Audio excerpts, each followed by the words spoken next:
Fitch qui nous dit que, s'agissant des prix, ça ne devrait pas trop bouger sur 2026 et 2027. Ouais, Fitch, ça donne il se mouille pas beaucoup, une échelle entre +1 et -1.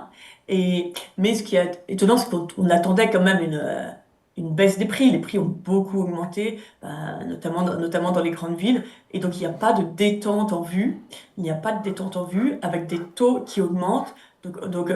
Au final, ça renchérit. L'immobilier l'achat reste très cher. Et c'est vrai que la détente qui est attendue, il y a eu une légère baisse, mais vraiment, on va rester dans les purs. Et donc, Fitch, en fait, dessine. Et c'est vrai que quand on regarde de loin ce que dessine Fitch, c'est vraiment, oui, ils disent un marché un peu gelé. Mais ce qui est intéressant, c'est que ça, c'est de soulever en dessous de soulever le capot.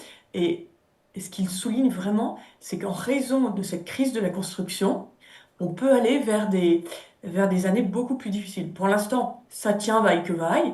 Donc, bon, l'offre ne répond pas à la demande, il y a de la friction, mais les prix ne bougent pas trop. Mais comme la construction ne suit pas, les prix pourraient par contre, à moyen terme, beaucoup plus augmenter. Exactement. L'idée, c'est que la pénurie d'offres, en fait, elle va se cumuler et au bout d'un moment, elle pourrait faire exploser les prix.